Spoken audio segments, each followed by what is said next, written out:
Let us pray. In the name of the Father, the Son, and the Holy Ghost. Amen. Let us join the song 343. Have you been to Jesus for the cleansing power? Are you washed in the blood of the Lamb? Are you fully trusting in His grace this hour? Are you washed in the blood of the Lamb? Are you washed in the blood, in the soul cleansing blood of the Lamb? Are your garments spotless, are they white as snow? Are you washed in the blood of the Lamb? Are you walking daily by the Saviour's side? Are you washed in the blood of the Lamb? Do you rest each moment in the crucified? Are you washed in the blood of the Lamb? When the bridegroom cometh, will your robes be white, pure and white in the blood of the Lamb? Will your soul be ready for the mansions bright and be washed in the blood of the Lamb? Lay aside the garments that are stained by sin and be washed in the blood of the Lamb. There's a fountain flowing for the soul unclean. Oh, be washed in the blood of the Lamb. Are you washed in the blood, in the soul cleansing blood of the Lamb? Are your garments spotless? Are they white as snow? Are you washed in the blood of the Lamb? Please join in the prayer on page 1. Let us worship God. God is spirit, and those who worship Him must worship in spirit and truth. Grace to you and peace from God our Father and the Lord Jesus Christ. This is the day that the Lord has made. Let us rejoice and be glad in it. Grace, mercy, and peace will be with us from God the Father and from Jesus Christ, the Father's Son, in truth and love. Let everyone who is thirsty come. Let anyone who wishes take the water of life as a gift. The Lord is near to all who call on Him, to all who call on Him in truth. Let us humbly confess our sins. Bottom of page 11. Gracious God, we have sinned against you in thought, word, and deed. We have not loved you with all our hearts. We have not loved our neighbors as ourselves. Have mercy upon us, we ask you. Cleanse us from our sins and help us to overcome our faults through Jesus Christ our Lord. Amen. The Bible portion will be read to us, Genesis chapter 39, verses 6 to 10. The Bible portion is given from Genesis chapter 39, verse 6 to 10. So he left in Joseph's care everything he had, with Joseph in charge. He did not concern himself with anything except the food he ate. Now Joseph was well built and handsome, and after a while his master's wife took a notice of Joseph and said, "Come to bed with me." But he refused. With me in charge, he told her, "My master does not concern himself with anything in the house. Everything he owns he has entrusted to my care. No one is greater in this house than I am. My master has withheld nothing from me except you, because you are his wife. How then could I do such a wicked thing and sin against God?" And though she spoke to Joseph day after day, he refused to go to bed with her or even be with her. Amen.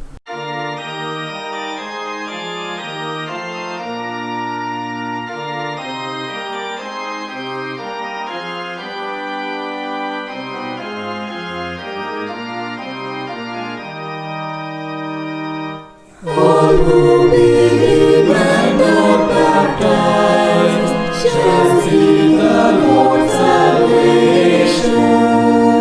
Baptized into the death of Christ, they are a new creation. Through Christ's redemption they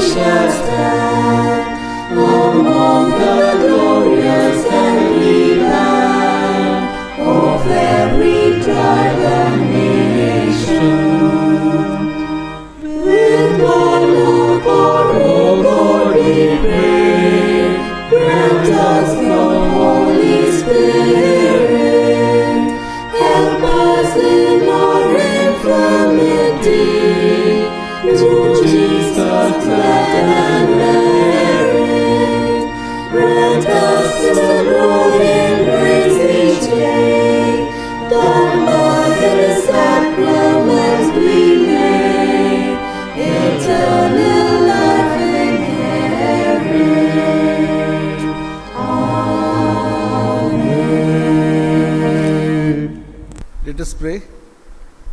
In the name of the Father, the Son, and the Holy Ghost. Amen. The topic for today is the boundaries in life. The boundaries in life. Robert Frost famously said, "Good fences make good neighbors." So boundaries are very good for all of us. They can be physical boundaries, they can be psychological boundaries. Whatever be the boundaries, they are very beneficial for us, and therefore we must discuss this and see what the Bible has to offer. It has been found that children are of two groups.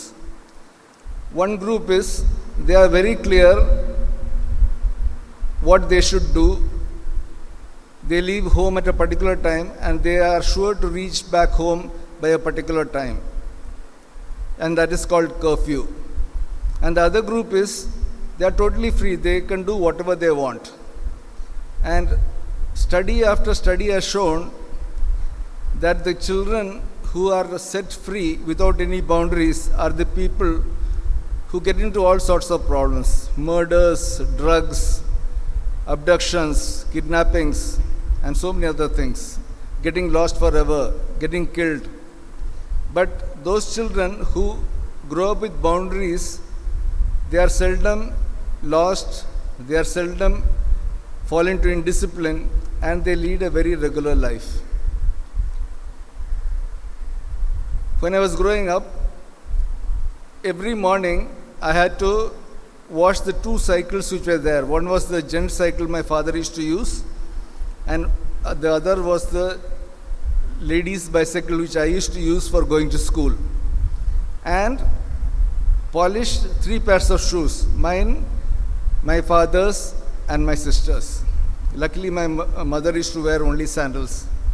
But after I reached 10th standard, my father said, "Now I will take the responsibility of washing the cycles because your study load has increased." And with this delegation of duty, what my father was trying to teach me was that in life, unless you are ready to dirty your hand and work hard, you will not be able to make sufficient money to make ends meet. So he had put a boundary for me. I knew that as soon as I get up in the morning, I can't just get ready and run to school. I have to get up a little earlier so that I can finish my tasks. About 4 years ago, 3 girls in the age group of 15 to 17, they booked tickets to Syria, and without their parents knowing, they landed up in Syria and joined IS. They became wives of IS warriors. We still do not know what happened to the third girl. One girl was killed. One girl was married to a warrior, and she gave birth to a child. She was finally seen in a refugee camp where unfortunately the boy died. And in this commotion, United Kingdom withdrew her citizenship, so she could not go back to UK because she was already a citizen of Bangladesh. They were very rich people in UK. They must have been having a good life. But too much of independence, the mind does not know what it can do. We do not know what we can do with ourselves. So we have to increase the size of the boundaries day by day, not all of a sudden. What does Jesus Christ have to say about these boundaries? We see this in Matthew chapter 10, verse 16. "Behold, I am sending you out as sheep in the midst of wolves. So be wise as serpents and innocent as doves." It's a very hard skill that Jesus is asking us to get. At the same time, be wise and innocent. So it may take many decades to have this skill, but let us try to develop this skill. I think still I don't have it, although I am running 71 now. But it's a worthy skill to be a good Christian, to be wise and innocent at the same time. Psalm 104:9 says, "You set a boundary that they may not pass, so that they might not again cover the earth." The psalmist is talking about the border of water. And he's referring to the deluge at the time of Noah. And he says, this water will not cut off this boundary. But the way global warming has been taking place, I am afraid that it may be very difficult to maintain this verse as a promise. So I am going to see maybe 5 examples from the Bible on boundaries and see what we can learn from that. And then in the second section, we will see what are the 3 things to be done so that we can implement boundaries in our life, and how implementing boundaries in our life will bring us blessings. The first example is from the Garden of Eden. Adam and Eve were placed in Garden of Eden with a single boundary, but it was a very big boundary. Genesis 2:16, God is telling Adam and Eve, you may surely eat of every tree of the garden, but of the tree of the knowledge of good and evil you shall not eat, for in the day you eat of it you shall surely die. And then the snake comes, the devil comes and tells Eve, how can you die for eating an apple? And it implants greed into her mind. And then Genesis 3:11, God asks Adam, have you eaten of the tree of which I commanded you not to eat? Boundaries are good for us, and we know how far or less we can proceed. Greed got in the way of the happiness of Adam and Eve. They had everything in the Garden of Eden. Fruits, everything was there. Shade, sleeping place. But when they broke his command, God drove them out of the Garden of Eden, and they had to work by the sweat of their brow to make body and soul to be kept together. Then the second example I want to take is of Job. Job chapter 1 verse 10. Devil is coming to God and telling him, see what a boundary you have kept around Job. I am not able to touch him, I am not able to touch his herds, I am not able to touch his family. Have you not put a hedge around him and his house and all that he has on every side? And God tells him, all right, I am removing that hedge, but don't touch my servant Job, because he is very faithful to me. So then the devil destroys the entire family of Job except Job and his wife. His 7 sons and 3 daughters die, all his herds die, all his houses collapse, and he is literally sitting on ashes and wondering what has happened to his life.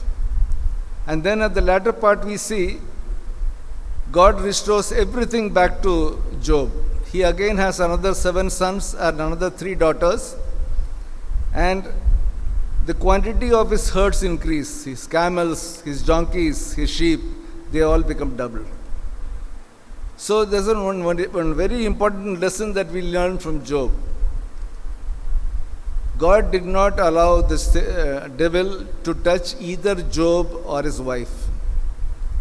And this shows us what is the importance of a covenant marriage. As long as the wife is with the husband, they should proceed with their life, go through all their struggles, and be devoted to each other, because it is God's wish that husbands and wives stay together. I hope we learned this lesson today in this portion from Job. The third boundary I want to talk about is 7 times. This is found at least twice in the Bible. One is Naaman comes to the prophet Elisha. He is leprous. And Elisha does not even come out of his house. He sends his servant and tells him, go and wash in the Jordan 7 times, and your flesh shall be restored, and you shall be clean. Naaman was a very big man, and he was thinking that Elisha will come out, pay his respects, and do something, do a miracle. But Elisha's command is very crisp and clear. Anyway, with great hesitation, Naaman starts dipping in the river Jordan. 6th time when he dips, he's still leprous. But when he dips 7th time and he comes out, his leprosy is cured, and his skin is like that of a newborn baby.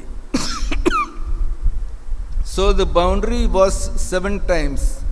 If he had done it 8 times or 6 times, it would not have worked. But as the prophet Elisha said, he had to dip 7 times in the Jordan.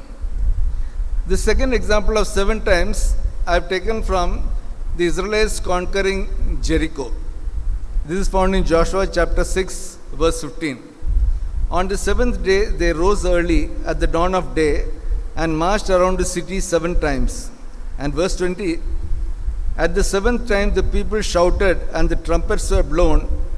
As soon as the people heard the sound of the trumpet, the people shouted a great shout, and the wall fell down flat, so that the people went up into the city, every man straight before him, and they captured the city. The Israelites had to do nothing. 7 times they had to walk around Jericho, and at the appointed time when they blew the trumpets, the wall and the city collapsed. And they captured the whole city, and they killed them, and the flock and herds, everything. There was nothing left of Jericho as per the God's command to Joshua, except Rahab the prostitute and her family were free, because Rahab had harbored these 2 spies, one being Caleb, the other Salmon, who had come to scout the land before conquering Jericho. And Jericho was just 25 kilometers from Jerusalem, and Jerusalem was at a height of 3 kilometers. And I believe that Rahab and her family went there, and they might have decided to do something. But after 40 or 50 years, we come across Rahab again in the book of Ruth. Rahab has married Salmon, and they own acres and acres of maize, barley, and wheat fields in Bethlehem, Judah. And her son Boaz marries Ruth, and they become great grandparents of King David and ultimately of Jesus Christ. So Rahab must have thought, I have become a prostitute, now who will marry me? But even before Rahab was born, God would have decided who would marry Rahab. So whatever be our sins, we need to just ask for a forgiveness and go on with life. The fourth example I am going to give you is from Isaiah 38:5. Hezekiah is a very good king of Judah, and he has reigned in Judah for 13 years. He may be about 55 years old, and God sends a message through the prophet Isaiah, the time for your life is up, and be ready to move from this earth. King Hezekiah was very sad. He stood against the wall and cried, and he told God, God, I've been so faithful to you. I've led such a righteous life, and you're asking me to come so soon. And then God instructs Isaiah to go and tell Hezekiah, thus says the Lord, the God of David your father, I have heard your prayer, I have seen your tears, behold, I will add 15 years to your life. And not only does he add 15 years to his life, when he had reached 55 years, King Hezekiah did not have any children. But in these 15 years, he gives a son, Manasseh. When King Hezekiah dies after 15 years, Manasseh was only 12 years old, and he takes the reign of the throne of Judah, and he reigns for 55 years. It was a reign to be forgotten. He introduced a lot of Baal worship. And finally, when the Assyrians attacked Judah, Manasseh was taken to Assyria with a fish hook in his nose. But at that time, Manasseh realizes that he had committed a lot of mistakes, asks for forgiveness of sins. God forgives him, and he does a little bit of reparation during his remaining years. But the overall experience of the 55 years reign was not very good. So we have seen these 4 examples from the Bible. All commandments are boundaries. All laws of the land are boundaries. We cannot even break the signal and move our vehicle. Similarly, all the commandments like you should not steal, you should not covet, you should not murder, are all boundaries which we should follow. Now we come to the second part. This is taken from Reverend James Merritt. His ministry is called Touching Lives. What are the 3-step process to introduce boundaries in our lives? We have seen that boundaries are very helpful for us. How do we introduce boundaries in our lives? Success is determined by knowing where the boundaries are and staying within those bounds. Boundaries bring blessings. Therefore, we need to accept boundaries, which is the first step. In life, a boundary is a personal line that marks the yes side of our lives and the no side of our lives. Boundaries are the key to good stewardship and a productive life. Knowing what I am to own and what I am to take responsibility for gives me the freedom to be me. If you have boundaries, you need not be confused. You are very clear on what you have to do and how swiftly or how well you have to get it done. It is not like the children who are given total freedom, so their mind is confused what they can do and what they cannot do. Boundaries help us keep the good in our lives and the bad out of our lives. So sometimes we find that some of our friends are pulling us down. They have bad habits and we are tending to get caught in those bad habits. So the boundary would be to slowly get rid of these bad friends and develop your own circle of friends on the same wavelength. The second thing to do is decide what your boundaries will be. God's will and God's word are boundaries. If you stay between God's will and God's word, you will be treading the middle path, which is very comfortable, very safe, and very righteous. Matthew 7:13 says, "Enter by the narrow gate." And Matthew 7:14 says, "For the gate is narrow and the way is hard that leads to life, and those who find it are few." So those who find the narrow gate are few, and these are the people who will finally enter the kingdom of heaven.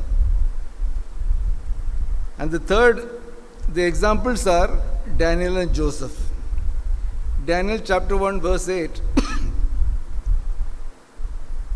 King Nebuchadnezzar had captured a lot of young people when he fought against Israel. They were young in the age group of 16 to 18. They were very handsome, very healthy. And they were put under a management training program. And they were given the food that the king ate and the wine that the king drank. But David resolved in his heart, Daniel resolved in his heart that he would not contaminate his life by eating the king's food and drinking the king's wine.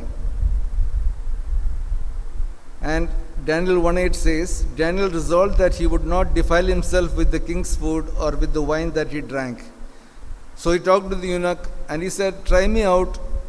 If it shows that the ordinary things that I ate, like porridge, fruits, drinking water, compared to the lavish food that was available for the king, then you need not allow me to eat the simple food that I am eating."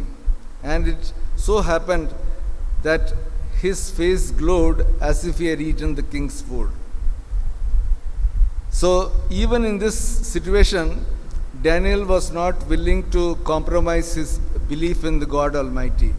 And you will find that for the next 50 to 60 years, Daniel is the prime minister under 3 kings of that place, 3 kings of Babylon.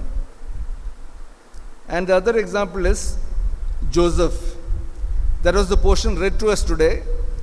And in Genesis 39:9, Joseph says, "How then can I do this great wickedness and sin against God?" He doesn't say that he is sinning against Potiphar. Potiphar's wife has taken a liking to Joseph because he was very handsome and he was very tall and very broad. And time after time she approaches him, and finally he tells her, "How then can I do this great wickedness and sin against God?" And finally you see that Joseph is made the number 2 of the whole of Egypt, and only the Pharaoh is above him. So this is an example to see that if you remain between God's word and God's will, you will get very good blessings, but you have to be patient for your blessings. The third way of introducing boundaries into your life is to devote yourself to live within your boundaries. Boundaries are really all about self-control. The key is being consistent in what you do every day. Pray that we will always keep our lives between the Word of God and the will of God. Why is this important? Because boundaries bring blessings. When I was in school, I had to reach home by 7 o'clock. And between 4 to 7, I had to keep playing. And we did not have any watches. And just from the color of the sky, we had to make out that it is 7. Sometimes I would understand that I'm really late. And at 7 o'clock, my dad would stand on the gate with a stick in his hand. And there are many days when I got a beating for being late in the curfew. My father always used to say, every day when you are going to bed, ensure that you will be hale and hearty and fit next day when you get up. Because every day the problems are different, and you must be energetic and enthusiastic to solve those problems which come by and by. Then after passing school, I went to hostel, and when I came back from hostel, my dad was kind enough to increase my curfew from 7 to 10 o'clock. But invariably I would come back by 9 because my friends with whom I used to talk were not available. And this was the biggest bonus that I got in my life, and I enjoyed it immensely. So to recapitulate, today I was talking about the boundaries in life. I started with Robert Frost saying that good fences make good neighbors. It's such an excellent rule to have if you are staying next door to a friend. And I talked about many boundaries you see in the Bible. Garden of Eden, Adam and Eve. Then I talked about the fence that God had created around Job. Then the boundary of 7 times, Naaman's healing and the conquest of Jericho. And finally, about Hezekiah, 15 years are added to his life. And then we said that there is a 3-step process to introduce boundaries in our life. First, you accept the boundaries. Second, you decide what boundaries you are going to accept. And finally, devote yourself to live within your boundaries. And 2 excellent boundaries Reverend James Merritt pointed out was staying within God's word on one side and God's will on the other side. We thank my Lord and Savior Jesus Christ for this sermon, and we ask Him to bring the blessing for this online service dated 16 August 2020. Amen. Please join in the Apostles' Creed, found on page 19. I believe in God the Father Almighty, creator of heaven and earth. I believe in Jesus Christ, God's only Son, our Lord, who was conceived by the Holy Spirit, born of the Virgin Mary, suffered under Pontius Pilate, was crucified, died, and was buried. He descended to the dead. On the 3rd day he rose again. He ascended into heaven. He is seated at the right hand of the Father, and he will come to judge the living and the dead. I believe in the Holy Spirit, the Holy Catholic Church, the communion of saints, the forgiveness of sins, the resurrection of the body, and the life everlasting. Amen. Please join in the Lord's Prayer. Our Father in heaven, holy be your name. Your kingdom come, your will be done, on earth as it is in heaven. Give us this day our daily bread, and forgive us our sins as we forgive those who sin against us. And lead us not into temptation, but deliver us from evil. For yours is the kingdom, the power, and the glory, forever and ever. Amen. Please rise for the benediction. The grace of the Lord Jesus Christ, the love of God, and the communion of the Holy Spirit with all of you. Amen. Let us pray. O Lord, Heavenly Father, we thank Thee for this online service, Jesus, and we pray that we'll be able to come the next 2 weeks, Lord, and we pray that from September we'll be able to have actual services with proper distancing, Lord, though people below the age of 10 and above the age of 60 will not be allowed. There's a big craving and a hunger for coming back to the service, Lord, and we pray for this English service, revitalize it, Lord. And we thank Thee for Godwin and Lachlan who have contributed to make this a great success. Cast the coronavirus and cast it into the sea, Lord. Let it not touch any of Your servants. And persecution is going on in India, Lord, but it doesn't matter, Lord. Whenever persecution has been there, Your word has spread mightily and rapidly. And we thank Thee for all the blessings, Lord, and guide us and look after Your servants. We ask all these things in Thy precious and wonderful name. Amen.